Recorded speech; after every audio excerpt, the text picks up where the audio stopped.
Hi guys, this is Rajneesh Singh और study with वैभव में आप सभी का स्वागत है। अभी इस बार फिर से हम लोग देखने वाले हैं कौन सा जो नदियाँ पढ़ रहे थे। नदियों के सेक्शन में हम लोग का उत्तर भारत की नदियाँ हो गया था। उत्तर भारत की नदियों में हम लोगों ने क्या क्या किया था। हम लोगों ने सबसे पहले क्या किया था, सिंधु घाटी की जितनी नदियाँ हैं, सिंधु बेसिन की नदियाँ सारी पढ़ ली थी। ठीक है। उसके बाद हम लोगों ने गंगा की जितनी नदियाँ थी, सहायक नदियाँ थी, गंगा नदी तंत्र का पूरा पढ़ लिया था। ब्रह्मपुत्र नदी तंत्र का लगभग सब कुछ पढ़ लिया था मैपिंग के साथ में अच्छे से। उसके बाद में क्या किया था, जो नदियाँ प्रायद्वीपीय भारत की हैं और अरब सागर में जल गिराती हैं उनका अध्ययन कर लिया है। अब जो बाकी बच रहा है वो नदियाँ बच रही हैं जो अरब सागर शाखा में अपने जो है जल गिराती हैं, अरब सागर में अपने जल का जो है वो करती हैं। और एक दो नदियाँ और भी हैं। एक नदियाँ जैसे हमको पढ़ लेना चाहिए था, एक नदी पढ़ेंगे हम लोग। वो नदी क्या करती है कि जैसे कच्छ के रण में ही खो जाती है, वो नदी को पढ़ लेंगे तो आराम से चीज़ें हो जाएंगी, कोई समस्या नहीं है। चलिए आगे बढ़ते हैं, चीज़ों को देखते हैं, प्रयास करते हैं देखने का। सबसे पहले नदी कौन सी पढ़नी है हम लोगों को, अगर मैं एक मैपिंग ड्रॉ करूँ। हम लोगों ने क्या बोला था कि प्रायद्वीपीय भारत की नदियों को पढ़ रहे हैं हम लोग, साउथ इंडिया की रिवर को। अगर हम लोग साउथ इंडिया की रिवर्स को पढ़ रहे हैं, जितनी भी इंडिया है उनको दो सेक्शन में पढ़ाया था। एक क्या अरब वाले में, एक क्या पढ़ना था, एक बे ऑफ बंगाल वाले सेक्शन में जितनी नदियाँ गिराती हैं पानी। ठीक है। तो इसमें हम लोगों को जितनी नदियाँ पढ़नी है, अगर मैं लिखना चाहूँ तो सबसे पहले क्या करूँगा, इस वाले को तो हम लोग पढ़ चुके हैं। इसमें कौन कौन सी पढ़े थे, महानदी पढ़े थे एक, दूसरी कौन सी पढ़े थे, स्वर्ण रेखा पढ़े थे, तीसरी कौन सी पढ़े थे हम लोग इसमें पढ़े थे, इसमें एक नदी और इधर ही पढ़े थे, ऊपर ही क्या कहते हैं, इसी क्षेत्र में हम लोगों ने पढ़ लिया था। अभी देख लेंगे, याद आएगा तो। चौथी हम लोगों ने पढ़ा था नर्मदा, अरे नर्मदा कह रहे हैं, गोदावरी, गोदावरी पढ़ लिया था। कृष्णा पढ़ लिया था, कावेरी पढ़ लिया था, वैगई पढ़ लिया था। बाकी नहीं पढ़ा कोई चीज़। पलार वगैरह पढ़ सकते हैं, पलार पढ़ सकते थे। एक नदी और पढ़ती है, पेनार पढ़ती है, उसको पढ़ सकते थे, बट नहीं पढ़ना है, वो हमारे काम का नहीं है। कृष्णा, कावेरी, ये तीनों पढ़ लिया। महानदी पढ़ लिया था, स्वर्ण रेखा पढ़ लिया था। एक नदी और पढ़ी थी हम लोगों ने, मुझे एक सेकंड के लिए रिकॉल नहीं हो रहा है, मैं अभी आपको बता दूंगा, याद आएगा। अरब सागर शाखा में कौन कौन सी पढ़नी है, इसका तो बहुत इंपॉर्टेंट से पढ़ना है। सबसे पहले इसमें पढ़नी है लूनी को, लूनी के बाद दूसरी पढ़नी है साबरमती को। 10 नदियाँ लगभग बन के आती हैं। तीसरी जो पढ़नी है वो कौन सी पढ़नी है, उस पढ़नी है माही को। ठीक है। उसके बाद में कौन कौन सी नदी पढ़नी है, साबरमती, लूनी, माही। चौथी जो पढ़नी है वो हम लोगों को एक घग्गर पढ़नी है, लेकिन केवल घग्गर का उद्गम देख लेना है और कैसे विकास बढ़ रही है वो देख लेना है। और पाँचवीं जो पढ़नी है वो क्या पढ़नी है, गोदावरी पढ़ लेनी है। छठी जो पढ़नी है वो कौन सी पढ़ लेनी है, ताप्ती पढ़ लेनी है। ठीक है। सातवीं जो पढ़नी है वो कौन सी पढ़ लेनी है, मांडवी को समझ लेना है। और आठवीं जो पढ़नी है वो कौन कौन सी पढ़नी है, आठवीं पढ़नी है हमको शरावती देख लेना है। ठीक है। केवल देखना है कि ये कहाँ से उद्गम होती है, क्या है। और आठवीं के बाद नौवीं जो बच रही है वो कौन सी बच रही है, एक बच रही है क्या, एक बच रही है पेरियार, पेरियार नदी, पेरियार नदी पढ़ लेंगे। एक आध नदी और है, बहुत इंपॉर्टेंट है, एक महाराष्ट्र सेक्शन में, वो नदी भी पढ़ लेंगे एक सेकंड में। ज़्यादा कुछ देखना नहीं है, केवल उद्गम वगैरह देख के इनका ख़त्म कर देना, ज़्यादा कुछ पूछता नहीं है। ठीक है। तो अभी सबसे पहले शुरू करते हैं और लूनी देखेंगे, लूनी नदी को देखेंगे। लूनी नदी एक्चुअल में, लूनी का जो पहले नाम था ना, इसका नाम था क्या, लौड़ागिरी नाम था इसका, मतलब ऐसे नदी जिसपे बहुत ज़्यादा नमक हो, संस्कृत नाम था इसका। ठीक है। तो लूनी को देखते हैं। तो लूनी नदी का जो है केवल उद्गम पढ़ना है सबसे पहले। लूनी नदी का उद्गम जो होता है वो कहाँ से होता है, उसका उद्गम होता है राजस्थान में। ठीक है। राजस्थान में कहाँ से होता है, अरावली की श्रेणी है, अरावली की श्रेणी में राजस्थान में इसका उद्गम होता है। कहाँ से इसका उद्गम होता है राजस्थान में, इसमें एक स्थान पड़ता है, इसमें क्या कहते हैं, राजस्थान की अरावली श्रृंखला में एक स्थान पड़ता है, बहुत ही फेमस है, बहुत ज़्यादा फेमस है। उसका नाम आपको मैं एक सेकंड में बता देने वाला हूँ कि कौन सी जगह पे वो नदी निकलती है। कौन सी नदी थी ये, लूनी नदी थी ना। तो इसका जो निकास होता है वो कहाँ से होता है, राजस्थान में कौन सी जगह है, हाँ, अजमेर शरीफ, अजमेर शरीफ, अजमेर शरीफ से ये नदी निकलती है राजस्थान में। ठीक है, अरावली से।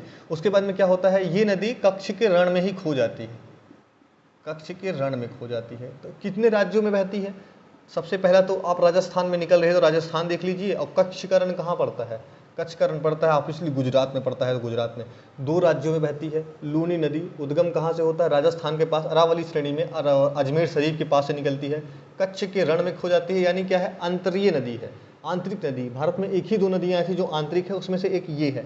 एक कभी कहीं एग्जाम में लिखा मिल जाता है कि एकमात्र नदी है, लेकिन ऐसा नहीं है कि ये एकमात्र नदी है, एक दो नदियाँ और भी हैं जो खो जाती हैं। लेकिन सबसे इंपॉर्टेंट है, इसको बहुत बार एग्जाम में पूछा है, लूनी नदी को। लूनी नदी का पुराना नाम भी पूछता है, लौड़ा, इसका लौड़ागिरी कुछ करके इसका नाम आता है। ठीक है। हम लोगों के लिए ज़्यादा इंपॉर्टेंट नहीं है जितना हम लोगों के लिए इंपॉर्टेंट है, हम लोग देख ले रहे हैं। ठीक है। और इसका उद्गम देख लिया, इसका ये पूरा देख लिया सेक्शन। इसका एक मैप ड्रॉ कर लेते हैं कि कैसे है इसका मैप। अगर अगर हम लोग ये पूरा मैप बनाते हैं केवल पेनिनसुला इंडिया का, पेनिनसुला इंडिया के रिवर को पढ़ रहे हैं, पेनिनसुला इंडिया का जो है मैप बना लेते हैं, उसके बाद में चीज़ों को आराम से देख लेंगे। तो इसका जो उद्गम होता है इस सेक्शन से होता है और ऐसे आके कच्छ के रण में ये नदी खो जाती है, आंतरिक नदी है, ठीक है। इसका देख लिए हम लूनी नदी का पूरा सेक्शन देख चुके हैं और ज़्यादा कुछ लूनी नदी के सेक्शन में हम लोग को देखना भी नहीं है, ठीक है। आराम से हो जाएंगी चीज़ें, कोई बहुत बड़ा वो नहीं है, ठीक है। 320 किलोमीटर के आसपास इसका जो है विस्तार मिलता है। हमारे लिए ये भी इंपॉर्टेंट नहीं है, जितना लिखा है इतना इंपॉर्टेंट है, इसके बाद मत देखिए। अब एक नदी इसी के सेक्शन से यहाँ से एक और नदी निकलती है, ठीक है, साबरमती नदी, उसको देख लेते हैं। साबरमती का सेक्शन जो भी होता है साबरमती नदी का पूरा देख लेंगे, उसके बाद में हमारी चीज़ें खत्म हो जाएंगी आराम से, कोई दिक्कत नहीं होगी हमको। चलिए, साबरमती आप लोगों को दिख रहा होगा आराम से, साबरमती। साबरमती में आप लोगों ने बहुत बार नाम सुना होगा, साबरमती तो इतना नाम सुना होगा, गांधी जी से रिलेटेड था, बहुत अच्छा स्थान है। साबरमती का जो उद्गम होता है इस नदी का, इसका उद्गम होता है मेवाड़ के पास, मेवाड़ के पास उदयपुर, ठीक है। कौन से पहाड़ी है ये? अरावली की श्रेणी ये भी है, अरावली श्रेणी के पास से इसका भी उद्गम होता है, ठीक है। उसके बाद में ये नदी क्या कहती है, कच्छ के रण में जाके अपना जो है खाड़ी में ये क्या करती है, अपना जल गिरा देती है नदी, ठीक है। इसमें साबरमती नदियों के सेक्शन में हमको जो पढ़ना है ना, इस पर कुछ शहर बहुत इंपॉर्टेंट हो जाते हैं साबरमती नदी किनारे, वो हम लोगों को पढ़ लेना है, ठीक है।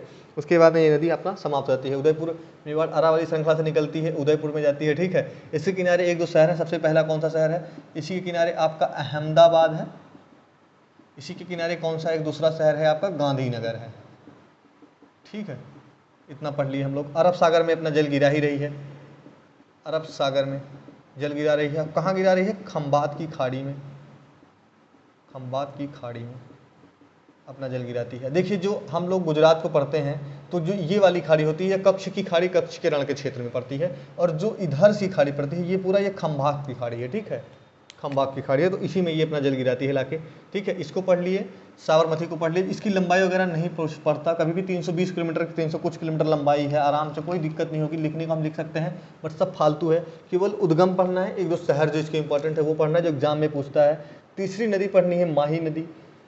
माही नदी का जो उद्गम होता है कहाँ से होता है, इसकी उद्गम जो होता है यम्पी के पास से होता है। यम्पी में कहाँ से? विंध्य पर्वत श्रृंखला से, विंध्य पर्वत श्रृंखला के ही आसपास के क्षेत्रों में इसका उद्गम होता है, ठीक है। ये नदी क्या करती है, ये नदी कर्क रेखा को 2 बार काटती है, बहुत ज़्यादा एग्जाम में आता है, कर्क रेखा को 2 बार काटती है। क्यों 2 बार कर्क रेखा को काटती है, अब ये देख लेते हैं। यम्पी से उद्गम है, विंध्य पर्वत श्रृंखला से पड़ती है ये, और ये कितने राज्यों में बहती है? आई थिंक ये 3 राज्यों में बहती है, ठीक है, 3 राज्यों में ये नदी बहती है, ठीक है। और जो है इसका, हाँ, 3 राज्यों में नदी बहती है, मैंने बोला था ना कि एमपी में बहती है, बहाव जरूर देख लीजिएगा, एमपी में बहती है। दूसरा क्या करती है, ये थोड़ी देर के लिए राजस्थान में चली जाती है, और उसके बाद में क्या करती है ये नदी, फिर से गुजरात में प्रवेश कर जाती है, और खंबात की खाड़ी में इसका जल गिरता है, खंबात की खाड़ी में माही नदी का। अब ये कैसे भारत में इसका ये 2 बार जो है कैसे काट देती है कर्क रेखा को, आप लोग ये देखिए। अगर आप लोग को भारत का मैप पता हो, दक्षिण भारत का मैप आप लोग देख लीजिए, और हमको पता है कि गुजरात के सेक्शन से जो है आपका क्या गुजरती है, कर्क रेखा गुजरती है, ठीक है। ये नदी इधर से निकलती है, ठीक है, एकदम नीचे से महाराष्ट्र के क्षेत्र से इस नदी का उद्गम होता है, ठीक है। और आराम से ये क्या करती है, नदी ऊपर की ओर जब चढ़ती है, सबसे पहले ये नदी इसे ऊपर को चढ़ेगी, इधर को जाएगी, उसके बाद इधर क्या कहते हैं, इधर बहुत ज़्यादा ऊंची उच्च भूमि है, इधर से नदी इधर को कैसे क्रॉस करेगी। आपको पता है कि इधर पठार है, कौन सा जो है, मालवा का पठार इधर पड़ता है, इधर आपका क्या करता है, बुंदेलखंड का पठार है, इधर बीच में और एक पठार पड़ता है, तो पठारों को तो काट के चली नहीं जाएगी। और इधर अरावली का पूरा विस्तार है, हमको भी पता है। तो ये नदी यहाँ से जाके फिर से ऐसे यू टर्न लेती है और ऐसे गुजरात में घुस के ऐसे जल अपना गिरा देती है, ठीक है। तो इसी कारण से ये नदी पहले तो उत्तर की ओर बहती है, उसके बाद में इसे यू टर्न लेके चली जाती है, सेम कारण है। इसीलिए एक बार यहाँ फिर एक बार यहाँ, 2 बार ये क्या करती है, कर्क रेखा को डिवाइड करती है, ठीक है। ये पेपर में पूछ चुका है, इतना से ज़्यादा इसमें नहीं पूछता, ये इतने ज़्यादा इसमें इंपॉर्टेंट नहीं है। 2 नदियाँ जो इसमें बहुत इंपॉर्टेंट होती हैं, अरब सागर शाखा में जल गिराने वाली, उन्हीं को हमको सबसे ज़्यादा पढ़ना होता है। सबसे पहले कौन सी है, नंबर 1 पे है नर्मदा। तो नर्मदा को हम लोग बहुत इंपॉर्टेंट तरीकों से नर्मदा को पढ़ने वाले हैं। नर्मदा सबसे पहले इसका उद्गम पढ़ लेते हैं। तो नर्मदा का जो उद्गम होता है वो कहाँ से होता है, आप लोगों ने पढ़ा होगा, नर्मदा का जो उद्गम पढ़ा होगा, नर्मदा का उद्गम महाराष्ट्र से होता है, मध्य प्रदेश से होता है, मतलब इट मीन्स मध्य प्रदेश से होता है। मध्य प्रदेश में कहाँ से होता है? मध्य प्रदेश में मैंने आपको बोला था कि जो विंध्य श्रृंखला है, विंध्य श्रृंखला का बहुत लंबा विस्तार है। विंध्य श्रृंखला में एक इधर चोटी पड़ती है, जिधर से इधर से सोन नदी निकलती है उसी चोटी से, और उधर की चोटी से ये निकल जाती है। बताइए ये कौन सी चोटी है? और सबसे ऊंची चोटी है विंध्य श्रृंखला की, सबसे ऊंची चोटी है, सबसे ऊंची चोटियों में से विंध्य श्रृंखला की यही आती है। ठीक है, मैकाल पर्वत का जो इधर का विस्तार है वही मैंने बोला था कि इधर के सेक्शन में कौन सी है ये बताइए नदी। इसका अमरकंटक हम लोग नाम देते हैं, अमरकंटक। इधर से एक नदी और निकलती है, मैंने बोला था सोन नदी निकलती है और इधर चली जाती है, और ये निकलती है नर्मदा, इधर को चली जाती है। ठीक है, नर्मदा नदी जो है अपने भ्रंश घाटी में बहती है। भ्रंश घाटी क्या होती है इसका मैं मैप अपने जो है पेज पे डाल दूंगा, मैप पूरा अच्छे से डालूंगा। कौन से पेज पे डालूंगा? ये मेरा जो इंस्टाग्राम पेज है मैं उस पर डालने वाला हूँ। इसका मैप क्या होगा कि आप अगर देख रहे हैं दो प्लेट, जैसे समझ लीजिए कि ये दो मार्कर है, तो दो मार्कर है और कुछ टक्कर हुई और इस मार्कर के बीच में देख लीजिए कि इतना जगह है, स्पेस है, देख लीजिए ये स्पेस है। समझ लीजिए ये जो इधर ढलान है ना, इधर इसी के बीच में से वो बहती है नदी। ये समझ लीजिए अगर ये प्लेट है तो ये ऐसे है 3D में, इधर इतना जगह है कि बह रही है। तो जो ऊपर की प्लेट है, ऊपर जो पहाड़ी पड़ती है, कौन सी पहाड़ी पड़ती है? विंध्य पर्वत श्रृंखला पड़ रही है। नीचे कौन सी श्रृंखला पड़ रही है? इधर इसके जस्ट बीच में क्या पड़ती है? एक श्रृंखला पड़ती है, सात से इसका नाम है, बताइए कौन सी श्रृंखला है? सतपुड़ा। सतपुड़ा की पहाड़ियाँ पड़ती हैं। तो सतपुड़ा और इसके बीच से ये नदी बहती है और जाके खंबात की खाड़ी में अपना जल गिराती है। कहाँ पे? गुजरात में। ठीक है, ये नदी कौन कौन से राज्य में बहती है? ये नदी 3 राज्यों में ये भी नदी बहेगी। ठीक है, तो सबसे इंपॉर्टेंट है इसका उद्गम। उसके बाद में इसका जो हम लोगों ने लंबाई लिखा था कितना? 13-12 किलोमीटर इसकी लंबाई है। इससे बहुत सारी इंपॉर्टेंट परियोजनाएं हैं। इसमें और बहुत सारी चीज़ें पढ़नी है हम लोगों को। ऐसा नहीं है इस नदी को अगर हम लोगों ने हल्का सा भी कोताही किया ना तो हम लोगों को बहुत बड़ा नुकसान हो जाएगा। और इसमें नर्मदा को देख लिया, मध्य प्रदेश से निकलती है, 13-12 किलोमीटर इसकी लंबाई है, हम लोगों ने ये पढ़ा। उसके बाद में क्या किया कि ये कहाँ से निकलती है? अमरकंटक की पहाड़ी से, हम लोगों ने अभी पढ़ लिया कि ये अमरकंटक की पहाड़ियों से निकलती है। सतपुड़ा रेंज और इधर कौन सी रेंज है? विंध्यन रेंज। विंध्यन श्रेणी के बीच से ये बहती है। ठीक है, इसलिए कहाँ बहती है? ये भ्रंश घाटी में बहती है। अब भ्रंश घाटी में बहने के कारण, और ये पूरा सेक्शन जो है पहाड़ी क्षेत्र होता है, ये बहुत ज़्यादा पहाड़ों को काट के जाती है, पहाड़ों के क्षेत्र में बह रही है। और पहाड़ ये ऐसे पहाड़ हैं जो क्या हैं? ये नॉर्मल पहाड़ नहीं, ये पत्थर वाले पहाड़ है। ये ऐसा नहीं है कि मोड़दार पहाड़ हैं कि इनको जैसे हिमालय क्षेत्र में काट के बहुत सारा मलबा ला रहे हो। इसमें मलबा ज़्यादा है ही नहीं, तो मलबा क्या लाओगे? इसलिए मलबा है नहीं तो ज़्यादा नदी सीधे जाके समुद्र में मिलती है और एस्चुरी का निर्माण करती है। ठीक है, ये नदी किसका निर्माण करती है? एस्चुरी का निर्माण करती है, ना कि ज्वार नदमुख का। ज्वार नदमुख का मतलब समझ रहे हैं आप लोग? डेल्टा का निर्माण ये नहीं करती। ठीक है, ये किसका निर्माण करती है? अभी आप लोगों को मैंने बता दिया कि एस्चुरी का निर्माण करती है। इतना सेक्शन हम लोग पढ़ चुके हैं। अब इसके बाद में कुछ जो इसके बारे में, इस नदी के बारे में और इम्पॉर्टेंट हो जाता है वो हम लोग देख लेते हैं कि 1-2 पॉइंट जो बच जाएगा उस लेकर इम्पॉर्टेंस इसका जरूर देखेंगे हम लोग, इस छोड़ेंगे नहीं कि चीज़ों को छोड़ देंगे। ठीक है, इस नदी से बहुत सारे नाम भी जुड़े मिल जाएंगे आपको, मेघा पाटकर वगैरह का नाम। ठीक है, तो इसका पढ़ लिया इतना। अब एक इस पे नर्मदा बचाओ आंदोलन चला था, मेघा पाटकर। ठीक है, इनका नाम याद रख लीजिएगा। मेघा पाटकर का नाम किससे जुड़ा है आपसे पूछ लेगा तो नर्मदा बचाओ आंदोलन से। नर्मदा क्यों बचाओ? नर्मदा की एक बांध बन रहा था जो है सरदार सरोवर बांध, इसकी ऊंचाई बढ़ाने के लिए था। तो इसकी ऊंचाई की ये लोग चाहते थे क्या हो कि ज़्यादा बढ़ाया ना जाए, जिससे क्या होता था क्षेत्र बहुत डूबते थे। तो इसको इन्होंने नर्मदा बचाओ आंदोलन के तहत इसको जोड़ा था। 13-12 किलोमीटर मैंने आपको बोल ही दिया था। राज्य बोला मैंने, एमपी, महाराष्ट्र और गुजरात, 3 राज्यों में ये नदी बहती है। इसका लाभ तो 4 राज्यों को, गुजरात के बाद राजस्थान को भी इस नदी का बहुत लाभ है। ठीक है, इसमें जो योजनाएं चलती हैं उससे राजस्थान को भी लाभ होता है। बट जो बहती है ये नदी 3 राज्यों में बहती है। खंबात से खाड़ी में अपना जल गिरा देती है, मैंने आपको बता ही दिया। और है इतना हो जाता है, इतने से नर्मदा का ज़्यादा सेक्शन हो जाएगा। सबसे पहले नर्मदा में आपसे ये पूछेगा कि नर्मदा नदी जो है कहाँ से उद्गम होता है, तो हमको पता है कहाँ से उद्गम होता है। अमरकंटक पहाड़ी से मैकाल श्रेणी का जो है, मैकाल रेंज की जो है सबसे ऊंची चोटी होती है, उसी में से इसका उद्गम होता है। उसके बाद में क्या करती है? अपने भ्रंश घाटी में बहती है। एक्चुअल में क्या है, भारत का जो दक्षिण भारत का जो ढलान है, अगर ये पूरा हम लोग दक्षिण भारत को समझ लें, ऐसे खड़े हैं तो दक्षिण भारत का ढलान इधर है, लेकिन ये इधर को बहती है। तो क्यों बहती है? इसका कारण ये है क्योंकि ये नदी जो है अपने भ्रंश में बहती है, मतलब 2 घाटियों के बीच में बहती है। समझ लीजिए कि नाली है, एक नाली बना दी हम लोगों ने, एक प्राकृत ने नाली बनाई, इसको रास्ता दिया। प्राकृत प्राकृत ने नाली बना के इसको रास्ता दिया और ये नदी आगे बढ़ती चली गई।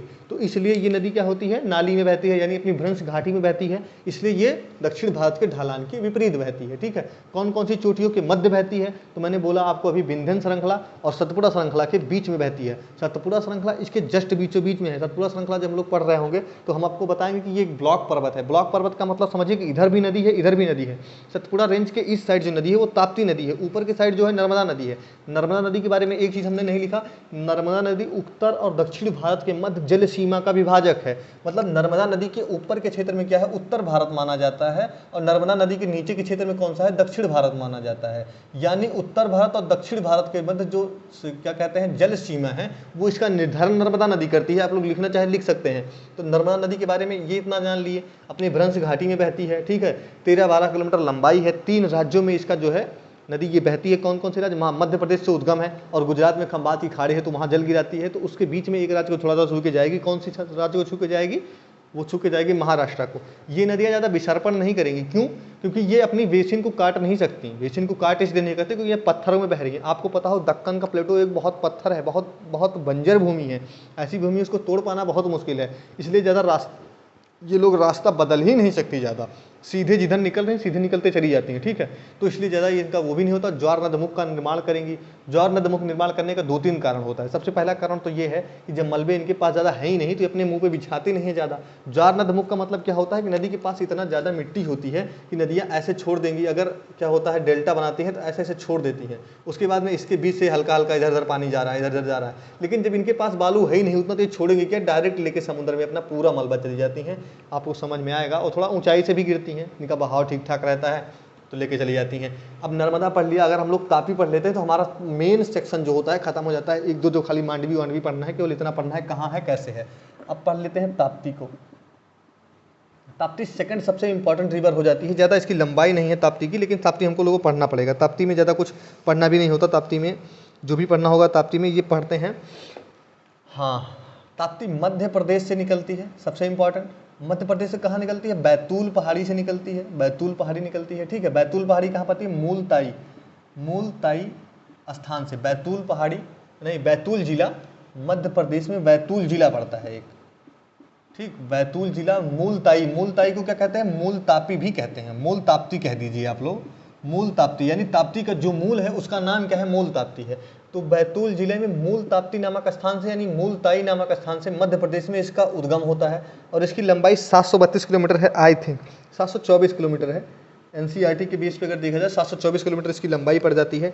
ठीक है, उसके बाद में ये नदी कहाँ कहाँ बहती है, ये नदी अब भाई मध्य प्रदेश से तो निकल ही रही है और महाराष्ट्र बिना जाए काम चलेगा नहीं। और तीसरा कौन सा हो जाएगा, ये भी गुजरात को छू ही लेगी। तो 3 राज्यों में ये भी नदी बह जाएगी। ठीक है, कोई ज़्यादा बहुत बड़ा वो भी नहीं है। ठीक है, इसमें 2-4 योजनाएं हैं, लेकिन यहाँ नहीं पढ़ना योजनाओं को। ताप्ती नदी में इतना ही पढ़ना। ताप्ती नदी में एक चीज़ ये पढ़ लेना है, ताप्ती नदी के ऊपर में कौन सी रेंज बढ़ती है, सतपुड़ा, और नीचे एक रेंज पड़ती है, उस रेंज का आपको नाम बताना है। अगर आप लोग बता सकें तो बताइए। आज से नाम पड़ता है इस रेंज का, आपको बताना है। मैं दे रहा हूं आपको हिंट। ठीक है, देख लीजिए, बहुत ही ज़्यादा उसमें कुछ सोचना विचारना नहीं है, चीज़ें आराम से हो जाएंगी। खाली एक बार आप लोग इसको रिवाइज कर लेंगे इसके बाद में, और आपको चीज़ें याद हो जाएंगी। इस बात की मैं गारंटी ले रहा हूँ कि याद हो जाएंगी आपको, कुछ आपको इसमें से भूलना नहीं रहेगा। ठीक है, खंभात की नदी में, ये खंभात की खाड़ी में जल गिराती है, इसका सेक्शन हम लोगों ने पढ़ लिया है। ठीक है, ये जो नदी है इसका मुझे हल्का सा अभी डाउट है कहाँ से निकलती है, अगले वाले वीडियो में आपको बता दूंगा। शायद आई थिंक जो ये नदी बढ़ती है हरिश्चंद्र श्रेणी है, उस हरिश्चंद्र श्रेणी के बीच में ये नदी बहती है। सतपुड़ा और हरिश्चंद्र के बीच में इसका बहाव है। ठीक है, इतना हम लोगों ने पढ़ लिया है। अभी आगे जो है हम लोग 1-2 नदी और पढ़ लेते हैं। देखिए, 3 नदियाँ बहुत तेज़ी से पढ़ेंगे और आपका सेक्शन खत्म हो जाएगा। सबसे पहली नदी कौन सी पढ़नी है, ठीक है, सबसे पहली नदी हम लोग को पढ़नी है मांडवी। ठीक है, मांडवी नदी क्यों पढ़नी है, मांडवी नदी जो है गोवा की एक नदी है। ठीक है, गोवा में एक नदी और है जुआरी। ठीक है, इसको भी याद रखिएगा कि जुआरी कहाँ की नदी है, गोवा की नदी है। गोवा की एक नदी है ये मांडवी नदी। गोवा का जो एक राजधानी है पणजी, इसी के तट पे है। ठीक है, पणजी जो है इसी के तट पे है। कहाँ पे जल गिराएगी, अरब सागर में अपना जल गिराएगी। ठीक है, इंपॉर्टेंट है मांडवी नदी, जुआरी नदी, ये कहाँ की नदी है, दोनों नदियाँ यहाँ की हैं। कहाँ की नदी है, गोवा की नदी है। दूसरे पे पढ़ना है हम लोगों को एक नदी शरावती नदी। शरावती क्यों पढ़ना पड़ रहा है हमको, शरावती नदी इसलिए पढ़ना है, कर्नाटका से ये बहती है, कर्नाटका में इसका उद्गम है, अरब सागर में जो है ये जल गिराती है और इस पे एक क्या कहते हैं गर्शाप है, यानी एक झरना है जिसे कहते हैं जोग गर्शाप। जोग जोग झरना जो है, जोग इसे कहते हैं महात्मा गांधी झरना जो है, महात्मा गांधी झरना या महात्मा गांधी गर्शाप जो है शरावती नदी पे है, कर्नाटका में बहती है, अरब सागर में जल गिराती है और इसी पे क्या है भारत का सबसे ऊंचा जलप्रपात है। कौन सा? जोग जलप्रपात है। एक नदी और पढ़ लेनी है, कौन सी नदी? पेरियार। पेरियार नदी केरला की सबसे लंबी नदी है, केरल की सबसे लंबी नदी है पेरियार। पेरियार नदी, बस इतना याद रखना कि केरला की नदी है। पेन्नार उन्नार के चक्कर में मत फंस जाना कि कहीं इधर के नहीं है। पेन्नार वगैरह जो है वो सहायक नदियां हैं किसकी? पेन्नार नदियां वगैरह जो है गोदावरी की सहायक हैं, लेकिन पेरियार नदी जो है बहुत इंपॉर्टेंट नदी है केरला की दृष्टि से, केरला की सबसे लंबी नदियों में से एक है। हाँ, एक चीज़ मैंने बोलना मैं भूल गया था, लूनी नदी को आप कुछ भी समझे, लेकिन लूनी नदी जो है राजस्थान की सबसे लंबी नदी है लूनी नदी। एक घग्घर हमको पढ़ना चाहिए था। घग्घर नदी क्या होता है? घग्घर नदी शिमला से निकलती है और हरियाणा और पंजाब के कुछ क्षेत्रों को छूते हुए आती है और ये भी जाके अपना जल गिरा नहीं पाती है समुद्र में। इसीलिए मैंने बोला था कि एक दो और है इंटरनली। घग्घर नदी को आप लोगों को नॉर्मल पढ़ना होता है, लेकिन नहीं पढ़ाए हम लोग, कोई दिक्कत नहीं है, वो ज़्यादा इंपॉर्टेंट नहीं है। पेरियार नदी आपको मैंने बोल दिया केरला की नदी है। जुआरी मांडवी कहाँ की नदी है? हम लोग पढ़ लिया। शरावती नदी को लोग पढ़ लिया। एक अब जो भी नदियां हैं नॉर्मली हम लोग अब इस योजनाओं को पढ़ लेंगे और चीज़ें खत्म हो जाएंगी। तब तक के लिए आपको बस इतना कहेंगे कि प्लीज़ चैनल को थोड़ा लाइक करिए, शेयर करिए। आपके काम का जितना भी है, थोड़ा तेज़ी आपको लग रही होगी, बट चीज़ें क्या करें कि पेपर आपका जल्दी है तो चीज़ें जल्दी जल्दी चीज़ें चलेंगी, आराम से हो जाएगा। एक मास्टर वीडियो इसके बाद आएगा और आपका चीज़ें खत्म हो जाएंगी। बाकी तब तक के लिए देखते रहिए स्टडी विद वैभव। आप सभी का हमेशा स्वागत रहा है, रहेगा। धन्यवाद।